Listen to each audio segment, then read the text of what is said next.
Good evening. Uh, just now, sometime before, we were talking about the global impact on the local economies and the geopolitical situation of the world. You all are aware. Almost there are clouds on the world economy. There may be war in next few months.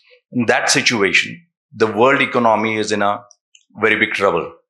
And in this situation, Maharashtra is dare to dream for a trillion economy.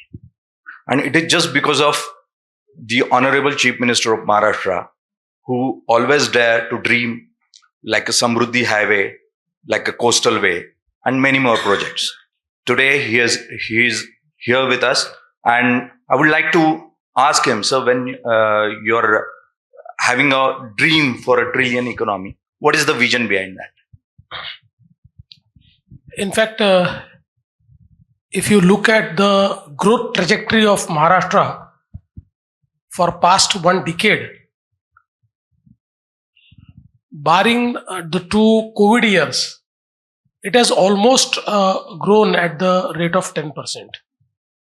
And in any case, if we do the business usual, Maharashtra is going to achieve the target of becoming first subnational trillion-dollar economy by 2032. What we really want to do is to accelerate it and to move this date and the year to 2030. We want to make Maharashtra trillion-dollar economy by 2030.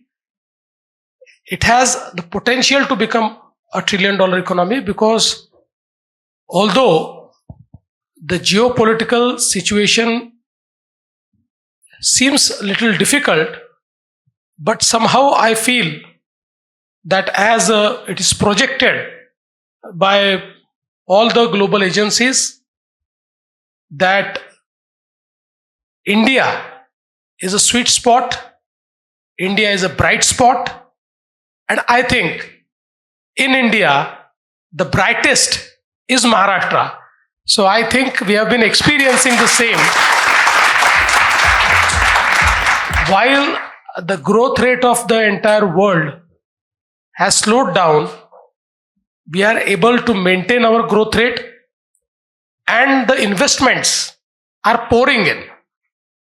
If you look at, the entire portfolio, so far as Maharashtra is concerned, in last 1 year, out of the entire FDI that came to India, 39% came to the state of Maharashtra. So we are the clear leaders. And I think now with the policy-led growth, which we have started, we have actually enacted 15-16 policies. And these policies will create ecosystem for the investors to invest in India. I feel today there is no dearth of investment. You only have to create the ecosystem, and that ecosystem is created in the state of Maharashtra. And I would like to just give you a hint that in next 2 to 3 days in Davos, I think you will see only Maharashtra, Maharashtra, Maharashtra. Thank you, sir.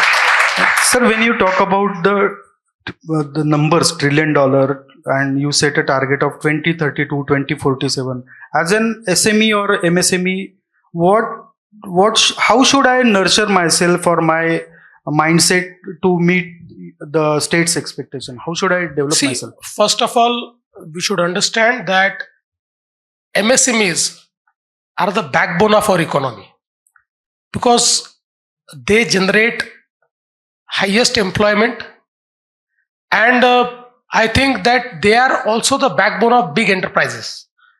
And that is why even the government of India and the government of Maharashtra have been encouraging the MSMEs. The government of India has changed the definition of MSMEs so that they can scale up. But now is a time when we just do not look at the definition. See, I feel that in today's world, if anybody wants to scale up, the biggest thing which you require is capital. But I would say more than capital, you require credibility. Because today, huge capital inflow is available. The investor is looking at credibility. Is your plan bankable? Is your plan scalable? Is your plan marketable? These are 2-3 things which an investor sees. And also, from the government's perspective, the investors look at the stability of policy. There are, many governments in India who have been offering many incentives. Certain governments have offered incentives more than Maharashtra. But when an investor comes to me and he tells me that, look, this particular state has offered me more than Maharashtra, I just tell them that while investing, you look at balance sheet of a company with whom you are collaborating. Just look at the balance sheet of that state. Does it supports the incentives which they are offering? Will they be able to actually give you incentives? And then I show them Maharashtra's track record, and Maharashtra's track record is impeccable. Maharashtra has always delivered what it has promised. And I think that actually fructifies my investments. So I feel that in today's world, if your intent is right and your business plan is right, you can scale to any height. That investments are available. In fact, today I think all the funds are also looking at India. And I'll tell you the difference. When in 2014, I became chief minister, I was talking to many funds and they were showing a lot of interest, but something used to stuck. So finally, at the end, the investment wouldn't come.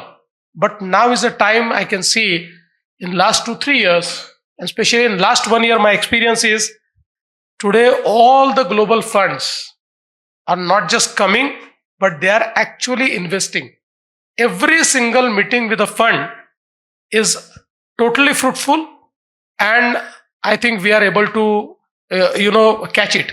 So for MSMEs, I would like to advise that today, if you have a proper plan and you have proper intent, you can scale up like anything. So, when you are saying that Maharashtra is delivering every year and year by year we are growing, we are doing a lots of MOUs every year at the Davos, and the CMO is having a structure to follow up the MOUs. So, what is the current situation? Last year we have done more than 2 lakh crore MOUs. So, what is the current status of that? So I would just like to clarify. Last year it was not 2 lakh crore; it was 16 lakh crore. Yeah. We did MOUs worth 16 lakh crores, and we have created a tracking mechanism by which, ultimately MOU is an intent. Yeah. But to convert intent into actual investment, there are lot many things which you need to do, lot many steps you have to climb. So we have created a structure by which we ensure that we handhold every investor. Normally in India, if you look at the conversion rate of MOU, it has been historically 25 to 30%. So far as Maharashtra is concerned, it has been 50 to 55%. But so far as Davos is concerned, our rate of conversion has been 75 to 80%. So I think that almost every MOU is getting converted. Only those where the geopolitical situation mandated that they won't be able to invest. Only barring those MOUs, all the MOUs have been converted into investment. They are at different stages, and we have created a mechanism by which If the land is required, a land is allotted on priority, approvals are given on priority, and we actually interact with all of them. So I also conduct a meeting. I have a war room. That war room conducts a meeting whereby we troubleshoot every single MOU and every single investor. We interact with them. We troubleshoot, and I think the progress has been phenomenal. And now we are sure that we know the knack how to convert a MOU into investment. Sir, as a Sakal, we observed Maharashtra's economy very closely for more than since the inception of Maharashtra. What, according to you, have improved genuinely Maharashtra's policy in last one decade? I think, Maharashtra is reaping the fruits of the ecosystem which has been created in this country by Honorable Prime Minister Narendra Modi ji. See, the approach of government has changed, and the approach of global investor community has also changed towards India. And I think the only thing which we needed to do is to be part of that journey, and Maharashtra has become part of that journey. So today, I'll just tell you again one example. So in 2015, when I went to Japan, I could see huge interest in the Japanese investors to invest in India. I interacted with them. Everything went well. We actually exchanged MOU. But somehow I could feel that finally, the Japanese ultimately, they are the best investors. They are very genuine investors, but they take time. They have their own way to do the investment. So I used to feel that something is stopping them. But let me tell you now, in 2023, I was invited to Japan as a state guest, and I went there and I interacted with the investors. Now, nothing is stopping them. They are totally convinced that place to invest is India. I only have to convince them that in India, the place to invest is Maharashtra. So the larger story is written by the Prime Minister. We have to be part of that story, and we have to convince that the story begins in Maharashtra and the story ends in Maharashtra. So here most of the people are representing their industries, and when you're dreaming for a 1 trillion economy for the state, each and everyone wish to be a part of that dream. So what is your suggestion, and what is the guidance to the industry, how we can be a part of that? See, I will just like to tell how exciting is this time. So when we grew up, initially, who are the people to look up to in India? They were Tatas and Birlas. Then with Tatas and Birlas, Adanis and Ambanis also joined. But all these enterprises, took 40 years, 60 years to grow, to come to, this level. And you can name many. These are 4 representatives, but there are several. But today, the time is such that,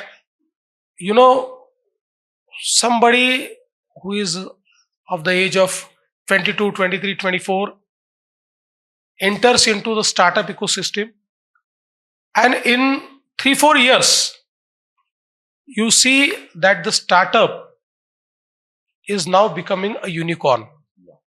So the journey which a big enterprise had to travel for 40 years or 30 years is now being traveled in 4 years and 5 years. And I think this is the opportunity which everyone should see. When the entire global community is looking at India, see, many times people say that China is far ahead of us. Yes, it may be that in several sectors China has grown well, they have done well. But I think now after traveling in entire globe, when I talk to the investors, let me be very frank that the global investors do not have faith in China. They have faith in India. They feel that their business and their intellectual property will be safe in India. And this is the opportunity, because we know that, in 20th century, capital was the biggest enabler. But in 21st century, more than capital, credibility is the biggest enabler. And that credibility is with India. Yeah, thank you, sir. Sir, last week while speaking in Pune, you mentioned that leaderships should foresee next 20 years. And if somebody is seeing how things will shape in next 20 years, that person is the leader. So the room here, the people sitting here are leading some of the industries, education institutions like other. So as a leader, how do you see the 20 years? What is the reason of that specific 20 years you mentioned? You see, basically, one must understand what is changing in world, what is changing in market, and what is changing in lives. And just to tell you that today, artificial intelligence is revolutionizing every sphere of life. The way artificial intelligence is changing the entire business which we used to conduct is unimaginable. But I always say that, in India, when the computers came and the IT boom came, there were leaders who used to say, will this computer be able to feed us? So people were thinking that bringing computers to India is a disaster and this nation will be doomed. But it didn't happen. In fact, in the IT boom, we actually created a wave across the world. I think the same opportunity we have in artificial intelligence. Artificial intelligence tools are such which will increase our efficiency. They will bring more accountability and they will accelerate the entire business ecosystem. So now is a time when we should actually look at the solutions provided by artificial intelligence. And I think the Indians have very bright minds. And, when Mr. Satya Nadella was on his AI tour and he was in Mumbai, so he was talking about, the AI community, which is actually working on the platforms which they have created. And he said that in next 5 years, the biggest global community which will be working on AI on their platform will be the Indian community. It will surpass China, it will surpass US, it will surpass everybody. So I think this is the opportunity. And not just AI, you have to look at, all the changing technologies, the frontier technologies, and you have to adapt them. Ultimately, they are not here just to disrupt, but, they are here to give us opportunity to leapfrog. Because today, let's say we are becoming the world third largest economy. But to become second, to become first, as mandated by our Honorable Prime Minister, when we look at the Viksit Bharat by 2047, we have to be leaders in these technologies. Because these technologies will be revolutionizing every sphere. They will be revolutionizing manufacturing, they will be revolutionizing the service industries, the medical field, the education, every single thing. And you see, now why we should foresee today in the globalized world, when all the best education institutions from across the world, they have opened the doors for them by NEP 2020, and they are ready to come to India. We have now created a EduCity. in New Mumbai, which is near the New Mumbai airport, let's say 15 minutes from New Mumbai airport, where world's best top ranking 12 universities are coming. And I think we'll not stop at that. So tomorrow you'll see that all the students who were going to several countries, who were going to abroad to study, that similar ecosystem will be available with us. I think this is like seeing the future. You must have the institutions who understand future, who can foresee future, and who can create the future. So I think that is what exactly we are trying to do. I must also share you that we are also creating one innovation city near Mumbai. So this near New Mumbai airport, Edu City, Innovation City, Sports City, Medi City, GCC City. This will be an entire agglomeration which we will be creating, and this will create the future of India, not just Maharashtra. It will create around 3.5 million high-paid jobs, and it will revolutionize the entire economy of India and also of Maharashtra. So I think every leader has to look beyond, has to foresee what is happening, what is a new wave, how can I catch the new wave, and that's what we are trying to do.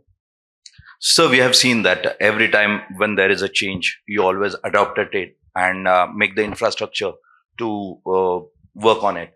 So you have created a Edu City, you have creating a innovation city. At the same time, you are creating a ecosystem for the data centers.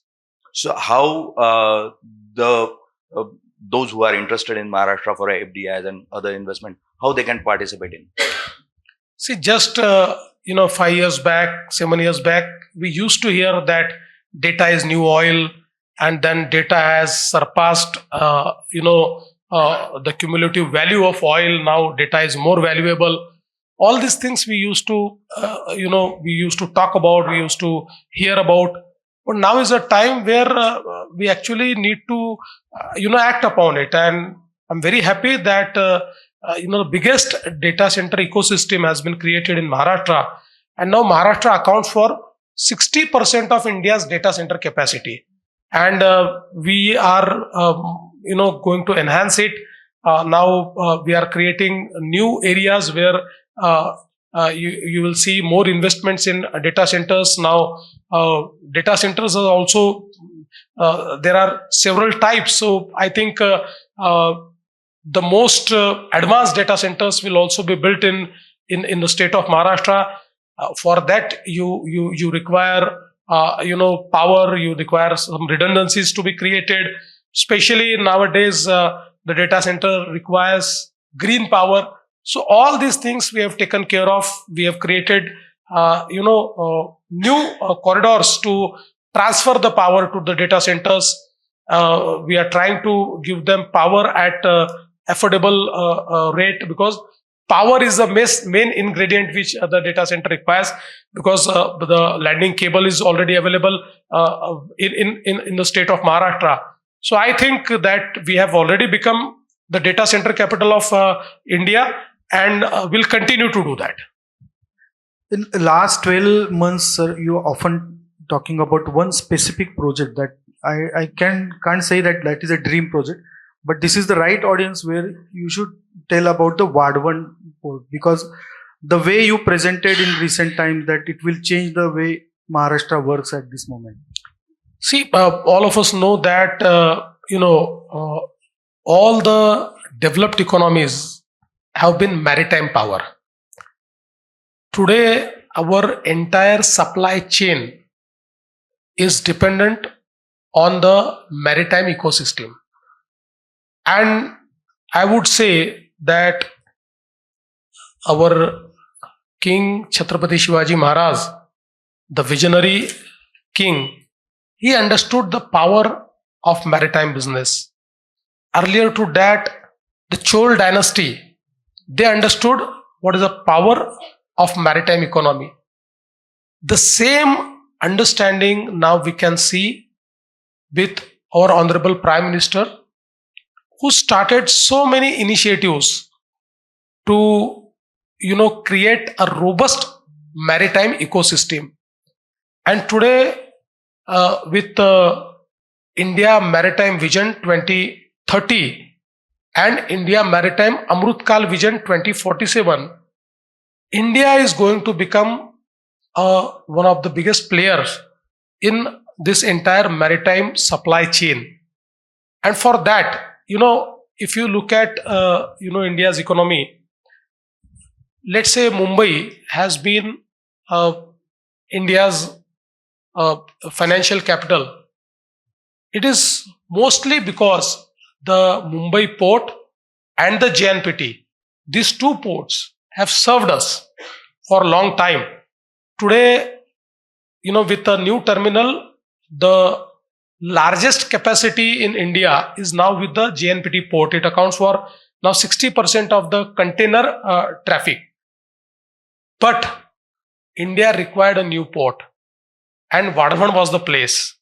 I must tell you that the story of Vadhavan is that it is a very natural deep draft area where we can dock the largest vessel of the world. This Vadhavan was conceived in early 90s. But somehow, people, activists, rightly or wrongly, they went to the Supreme Court. And since the entire right of way was from Dahanu natural area, the Supreme Court did not allow it. Supreme Court made a Dahanu natural area committee, which was headed by honorable judge who was appointed by the Supreme Court. And they disallowed it, and then everything was shut. But I think there was no other area which was better than Vadhavan. So when I became chief minister, I again started looking at it, because I used to hear the stories ki Vadhavan hota to kya hota, aur Vadhavan ne asa zala asta, all those type of stories. So I again look at it that what we can do. And then I created a team and I said, what are the challenges? So the team came back to me and they told me that the biggest challenge is entire right of way is from Dahanu natural area, and we are never going to get the permission here. So I said, then let us find out a new right of way. If it's only about the right of way, then let's find a new. And ultimately, for more than 1 year, we were actually trying to find out a new right of way. And finally, we found out a new right of way, which was through Little Deep Sea, and that right of way was totally outside the purview of Dahanu Natural Committee. And then we actually created a new entity, SPV, along with the central government, and we started, this work of Vadhavan. We had to go to the High Court, the Supreme Court. The Supreme Court again appointed a committee. That committee took all the hearings for at least 1 year, and finally everybody gave approval. And now, at which scale we are, now we'll be working, that today we do not have any port which is amongst first 25 ports of world. So India, with such a vast sea border, it does not have any port which is amongst first 25 ports of world. But Vadhavan, once we build it, it will be amongst first 10 ports of world. So it is one of the biggest port, and it is 3 times bigger than JNPT. And now this Vadhavan can host the biggest vessel of the world. So Vadhavan is going to fuel our economy, not just for next 30 years, but I would say for next 100 years. Next 100 years, India's economy. Next 100 years, India's maritime supremacy. And next 100 years, the entire the ecosystem of supply chain will be actually fueled by the Vadhavan port. And I'm very happy that Honorable Prime Minister did the stone laying ceremony of foundation stone laying ceremony of Vadhavan, and the work is going on at tremendous pace. And in 3 years from now, the first phase of Vadhavan will be open. So when we are talking about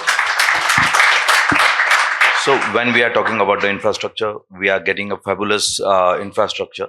and soon we will have a missing link project for the Mumbai-Pune Express Highway. Yes, there are developments on the infrastructure level, but law and order is also a part of infrastructure. That is also important for the Absolutely. industry, and how you can assure to the industry for that. I think you're absolutely right because you know industrial ecosystem thrives on good law and order, and fortunately, law and order in Maharashtra has been consistently well. There have been incidences, there have been times when people have blackmailed businesses, or people have disrupted the businesses. But our approach is no nonsense. So I would like to assure. Now we have created many avenues. I actually tell my SPs and CPs to talk to the business people. I tell them that don't expect that they will give you complaint. They have to conduct business there. Just understand what is their problem, and then you become the complainant and troubleshoot whatever is happening. And I feel that today law and order situation in Maharashtra is very good, and I would like to assure you, anybody, be it from any political party, because I know there are many times small time leaders from political parties, they also tend to blackmail the industries. I'll tell you that in Pune I took first action on two people who belong to my party, and I put them in jail, and I applied makoka to them, and I gave a very strong signal. Only two were from my party, rest were from some other parties, but I wanted to give the signal. So now the signal is absolutely clear. Nobody will be tolerated, no one will be able to disrupt. And I would like to appeal to the business community that whoever troubles you, whoever creates a law and order situation, please get back to us. We'll ensure that the secrecy is maintained, and we'll ensure that proper care is taken about those people. 50+% of Maharashtra is urbanized. So recently 29 municipal corporation elections were held, and they trusted you largely. How you are going to balance the aspiration of urbanized people as well as rural Maharashtra? I think one must understand that there is no conflict. In fact, for 70 years, we always thought that these two demands are conflicting. We must understand that if you look at the global growth trajectory, urbanization is inevitable. Every developed community has urbanized. For 70 years, we always felt that urbanization is something which is absolutely wrong. It is a sin, and we should stop urbanization. But we could never stop it. What happened in these 70 years is that every city witnessed migration. People from rural area came to the cities for education, for employment, and for healthcare, and also for entertainment. And cities grew. But since we did not have any mechanism to manage this urbanization, we can see that there are huge slums which were created because we did not provide housing. The water problem, the sewage problems were created because, in let's say 20 years, in 80 to 90 and 90 to 2000, these were two decades where urbanization was very rapid. And then it never stopped. First time, Honorable Prime Minister Modi ji realized that now is a time when we just don't curse urbanization. We must understand that it is inevitable. We need to manage our urbanization. And he logically told that 65% of our GDP is actually created around the cities. And if we manage our urbanization well, we are going to grow at a faster pace. And he was the first person who actually, for the first time started investing in cities, whether it is Smart City, whether it is Amrut City, Swachh Bharat Abhiyan, Shahri, or several such initiatives were started.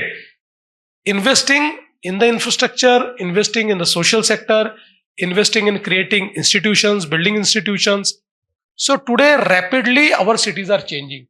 We have understood that for economic growth, you need to create robust cities. You need to create robust infrastructure. You need to bring ease of living. And that is what we have been trying to do. I would like to assure that in all these 29 municipal corporations of Maharashtra, which accounts for nearly 40 to 45% of Maharashtra's population, only these 29 towns, cities. So I think if we can change them, if we can make them more livable, we'll be able to not just change the lives of people, but we'll be able to contribute more to our economy. Now, the last question is not a marketing, but how do you expect the global impact forum like platforms work in Maharashtra, or they should connect as a bridge between industry, policymakers like yours, and also with the bridge between the diaspora and Maharashtra? I think, as you have rightly shown in your film, that this is not another platform or another conference or another conclave, but it needs to make a meaningful impact. And that impact, I think, can be through, connectivity. Ultimately, in today's world, people have to connect with the capital. People have to connect with the businesses. Connectivity is something which is going to give everybody opportunity. Today, all these entrepreneurs from Maharashtra who have come to Davos in this forum, I'm sure that they will make use of this time meaningfully, because I think Davos has nothing to see. Ultimately, there are certain places near Davos which have very beautiful scenic beauty, but people don't come to Davos for that. Davos is a place where businesses meet. It's like chowdi. It's like chowdi of businesses.